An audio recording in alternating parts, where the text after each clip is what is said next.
It's no secret that Nickelodeon has gained almost as much success from its live-action sitcoms as it has from its animated shows. And while everyone is entitled to their own opinion, we're fairly confident in saying that Drake and Josh is the overall most liked of all these sitcoms, even when compared to other big hits like iCarly and Victorious. Drake and Josh followed the titular stepbrothers learning to accept each other as family while working together to overcome high school, social struggles, wacky shenanigans, and even their own sinister sister. Megan! However, even in a show as grounded as this one, there are a lot of weird and wonderful characters all across the morality spectrum. You will take a break when Dora finds her way to that banana tree! Some are good, some are bad, but all are funny. So who deserves a game sphere for their good deeds, and who deserves to be the butt of Megan's pranks forever? We're about to find out. I'm Kyle with WickedBinge, and this is Good to Evil, Drake and Josh. It's spherical!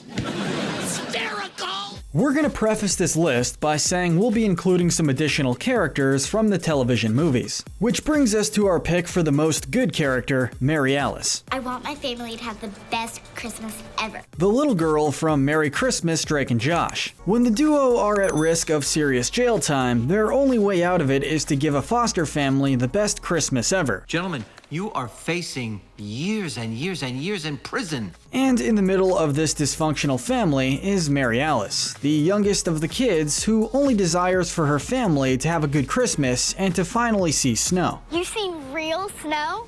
Sure, you haven't? She's the glue that keeps her siblings together and truly appreciates the boys for everything they did for the family, even if most of it didn't pan out all that well. That's not snow! That's ice! She represents that wide-eyed joy and innocence we all had for Christmas back when we were kids, and it only makes her wish coming true all the more uplifting. We wanted you guys to have a nice Christmas too. Next, the silver medal for good goes to the latter half of our dynamic duo, Josh Nichols. Okay, I'm going to eat you! Now, there's no debate that Josh has done the most good over the course of the show, but we're not fully convinced he's morally perfect. So we'll start with his bad qualities. These sheets match my jammy! The biggest one being his weak backbone. Josh has so frequently gone along with Drake's various plans and schemes regardless of how outlandish, dangerous, or forbidden they are, which has landed him in trouble countless times. I can explain! Run! Running! He has, or at least had, an addiction to video games, fares extremely poorly when put under pressure, and is prone to more angry outbursts than arguably any other main character on the show. I don't belong in prison. Prison is for scum and lowlifes. With that said, he's still way too good for most of the people on this show. He started out as a lovable, chubby, socially awkward nerd who only wanted to build a relationship with his new family while continuing to be an amazing student. Over time, he not only slimmed down, but gained a lot of charisma and charm that made him into a respectable young man. You guys are just mean, okay? And if Oprah knew that you guys are doing this...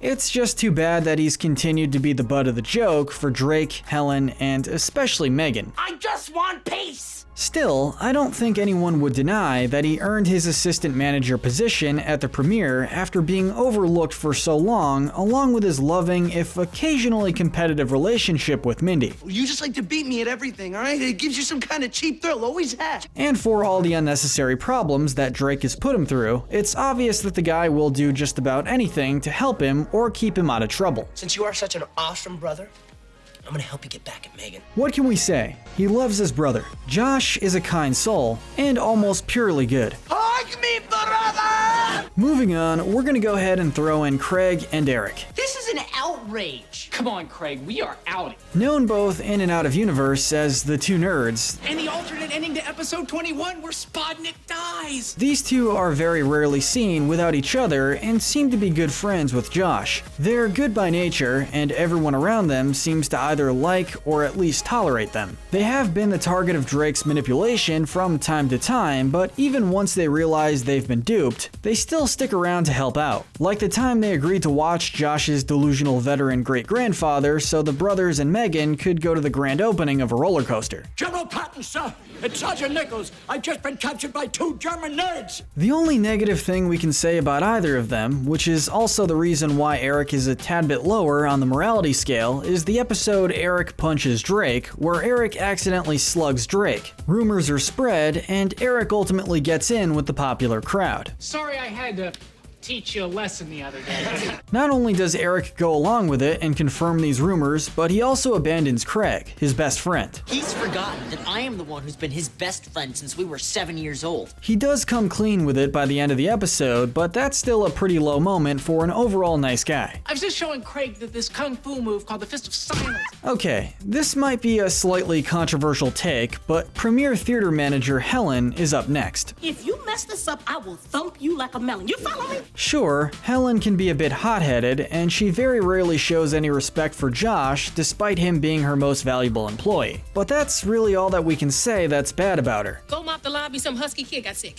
And clean up these straw wrappers. She might be strict and come off as a bit harsh, but it's very clear she holds her employees to higher standards. And that's a trait that you need to have if you're going to run a successful business. Isn't it bad enough that he humiliated and degraded himself on the television? She does give most of her employees credit when it's due, and she's a lot nicer to Josh in the later seasons, including giving him the assistant manager position. She's gone out of her way to help and protect the boys when they're in trouble, though it's also a case of her keeping trouble away from her theater, which is still an admirable trait for a boss. You set up an orangutan business here without asking me?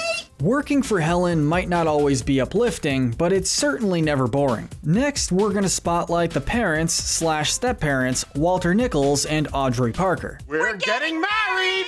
As far as both Nickelodeon and sitcom parents go, these two are surprisingly very tame, if a bit bland as a result. They seem like nice parents that make genuine efforts to connect with their kids, but also aren't afraid to put their foot down. What is going on? Their biggest sin is simply their ignorance. I mean, your daughter/stepdaughter is a menace with high-tech spy equipment all over the house, especially her own room, who constantly antagonizes your 2 other kids, and yet neither of you can figure it out or simply don't care enough to call her out when she says something cruel out loud. I'm not gonna eat a piece of fruit with your freakish DNA all over it. They also don't seem to value family that much, considering the fact they leave their kids on Christmas to head off for a vacation on a tropical island, though that plan blows up in their face spectacularly. If we had to put one above the other, we'd easily pin Audrey as worse of the two because she clearly made some mistakes as a parent for Megan to turn out the way she did. So now you guys are gonna try to blame this on your little sister?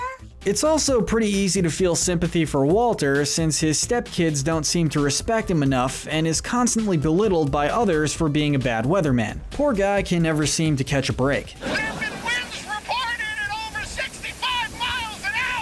Finally, we arrive at Drake Parker. In the beginning, Drake was far from the worst character, but he was still pretty easy to dislike. Come here, Joshua, give me a kiss. Come on, baby, give me some sugar. Sure, he had a lot of natural charisma and good luck, but he was also a good-for-nothing slacker and a terrible student who disrespected almost all authority figures, constantly took advantage of his brother, and used his charm to play girls as well as he could play guitar. If I weren't here right now, you'd be the hottest person in this movie theater. He's a liar and a manipulator. What are you writing?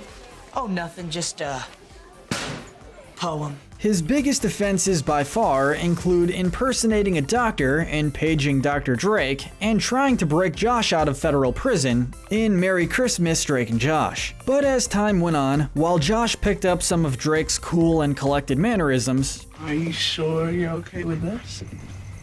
Drake, likewise, has learned to be a bit more humble, responsible, and considerate. He's still not perfect, obviously, but he's had some great moments, especially with Josh. After this talent show, I'm gonna help you get through this. While he was working at the premiere and movie job, he took a fall for Josh that would have gotten him fired because he knew Josh deserved to keep his job over him. I'm the one that came up with the golden ball idea. Totally my fault. Once he learned that Josh had been dating Mindy, one of the people he hates the most, in the episode Mindy's Back, Drake states that he has no issue with them dating and helps him get her back. Josh getting kinda heavy. And getting Josh tickets to the Oprah Winfrey show? Come on, that's a gift from someone who cares. You got me tickets to Oprah! hug me, brother? Ah, Crazy Steve. Whenever I get a little angry, I just give this a little squeeze. Don't drink while I'm talking! Before the very eccentric and slightly crazy Spencer Shea from iCarly, Jerry Traynor played a slightly eccentric but exceptionally crazy, well, Crazy Steve. The cow goes moo! I was trapped in a refrigerator! Easily the funniest side character from the show, Crazy Steve is about as chaotic neutral as a show like this can get. Come on, Dora! You're the one with the math! Don't ask me! He's got some kind of mental deficiency that the show never bothers to explain, seems to have an abusive father, and the most positive relationship he has with anyone is his wood chipper named Sally. She's a wood chipper! And her name is Sally! He's certainly not antagonistic, but he's almost never done anything good. Just don't do any of the countless things that will get him riled up to ensure your safety. Don't inform him about wobbly cup holders. And to make sure every blessed cup holder is rock solid steady! Don't eat his food from the break room. You ate my enchilada! You ate my enchilada! And whatever you do, for the love of God, don't schedule him on a Monday. Cock-a-doodle-doo! The cow says boo! Just don't do it. Gavin is up next. What's up, Gavin? Your mom's hot. Dude! Barring his awful haircut and his slightly creepy crush on Audrey, Gavin hasn't done anything close to a crime, but that's because he rarely does anything. Mind if I stand here next to you? Despite working under a no-nonsense boss like Helen, he's somehow always slacking off and is constantly trying to pawn off various tasks and odd jobs on Josh. Hey, Josh.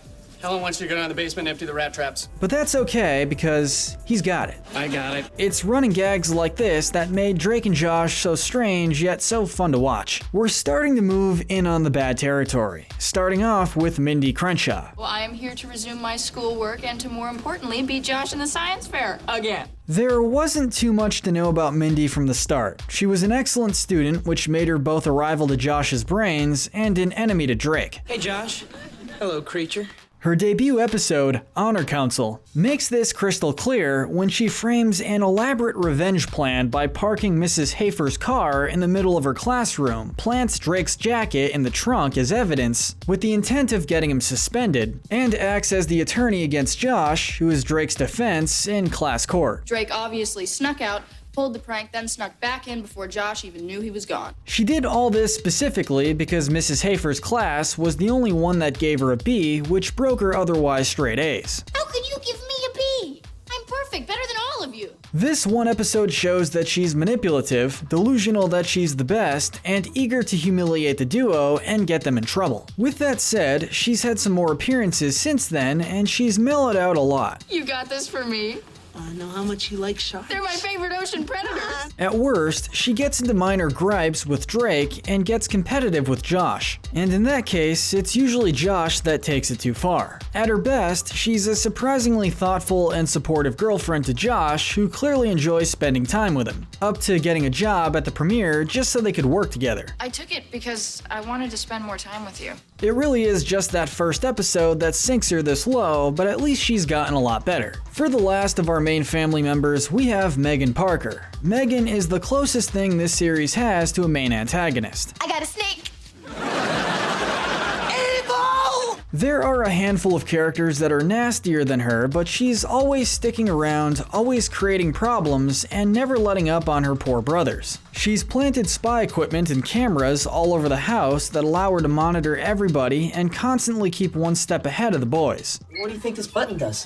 She has set up all sorts of simple and complex pranks that have caused some serious damage at times. She likes getting the guys in trouble and is just fine leaving them in dangerous situations, like in the episode Vicious Tiberius, where she pacifies Mrs. Hafer's insanely aggressive and violent dog, but giddily leaves once she learns it's been chasing the brothers this whole time. See ya. She has no problem publicly humiliating her brothers if her website, meganparker.com, is any indication. And really, you get the impression that she would do far worse if she could get away with it. This isn't even counting her more typical behavior. Barring her mother, she doesn't treat anybody in the house with any sense of decency. Hey Megan, wanna watch me clack? No, Walter. To be honest, she's just a loathsome sister with a touch of pure psychopath for good measure. With all that said, she does have her good moments that show she doesn't completely hate her brothers. Megan? You helped us? Don't get used to it. She has gone along with their plans or promised not to snitch on them, but it's almost always done when something is offered or demanded in return. You want the tickets? You do my homework for a week. She would have been completely fine with them staying locked up in My Dinner with Bobo if they didn't reluctantly agree to buy the car she wanted to get. She also helps nurse the boys back to health in the episode Megan's First Kiss when they exposed her cheating boyfriend who happened to know Kung Fu. You could have told us he knew Kung Fu. It's a sweet moment, but it's not even close to balancing out the mischief and pain she's caused over the years. I love you guys. Moving on to Mrs. Hafer. I will do bad things to you. Very bad things. A very typical but still entertaining example of the mean teacher trope, Mrs. Hafer is a pretty simple character to understand. A D-? What's wrong with it? I don't know. Just write another one. Sure, Drake isn't a good student, but saying that you hate your student to their face is probably not going to change the bad behavior on a whim. If anything, it just makes you look bad. Throw in her beastly Rottweiler, Tiberius, and the fact that she threatened to send Drake to summer school if he dumped her daughter, Kelly, and you're left with a character who only exists to spread negativity. You break her heart? You're going to summer school. Yeah, we hate you too, Mrs. Hafer. Moving on to another baddie, we have Bludge, the criminal that Josh has to share a cell with in Merry Christmas, Drake and Josh. I'm gonna beat you down all day. This ranking is almost entirely based on implications. Within the movie itself, Bludge is just an imposing but rational criminal who ends up getting along with Josh fairly well when Josh reveals that he can do magic tricks and fakes beating him up to preserve his reputation in prison without hurting Josh. And he actually comes back at the end of the movie to pose as Santa Claus and gives gifts to everybody. That said, he was still an inmate who did something that warranted locking him up. It probably wasn't anything irredeemable considering how friendly he is, but it's something worth thinking about. Yeah, he's right. You can't break a Christmas promise, Josh. Thank you, Bludge. Finally, we get to the two most evil characters in the show's history, both being villains from the TV movies. Starting with Officer Gilbert, the officer responsible for keeping a watch on Drake and Josh while they attempt to make an amazing Christmas for Mary Alice's foster family. I will personally ask Mary Alice and her foster family to vote yes or no. He's an incredibly bitter spirit who abuses his power to sabotage and ruin the brothers. This includes writing harsh tickets, having their car towed, paying off some street thugs to jump them and strip them down, and getting Crazy Steve to say out loud the guy's conditions to make them look disingenuous to the foster family. You need to give these kids the best Christmas ever if you want to stay out of jail! Sure, there is a backstory that explains his hatred for the holidays, involving an especially aggressive chimpanzee, and he does turn around by the end, courtesy of Drake and Josh's own goodwill, but this man was taking a bit too much joy out of trying to put the duo back in jail for most of the special for this to really matter. Don't worry, you can get it back from the police impound lot for $900. At the very peak of Drake and Josh villainy, we give the gold medal of evil to the Hollywood Crooks. From Drake and Josh Go to Hollywood. Hurry, come on! Don't yell at me like that! This collection of criminals had stolen a set of monetary printing plates from America's Treasury Department that was being held on an unassuming MP3 player that accidentally got switched with Josh's. Who's Josh Nichols? Now the target of a whole gang, Josh, along with Drake, get kidnapped by this group who swipe back the player, print $500 million in counterfeit currency, and plan on getting rid of the witnesses by drowning them. I hope you boys are very good swimmers. Their leader, Milo McCreary, is especially sadistic and was on the FBI's top 10 watch list, so we have little doubt that characters like Megan or Gilbert could even come close to the evil he and his gang can dish out. I think life in Brazil is going to be pretty sweet. And that's our ranking. Disagree with us? Let us know in the comment section. Remember to hit that notification bell and binge our Good to Evil playlist where we break down the morality spectrum of your favorite shows and movies. But most importantly, stay wicked.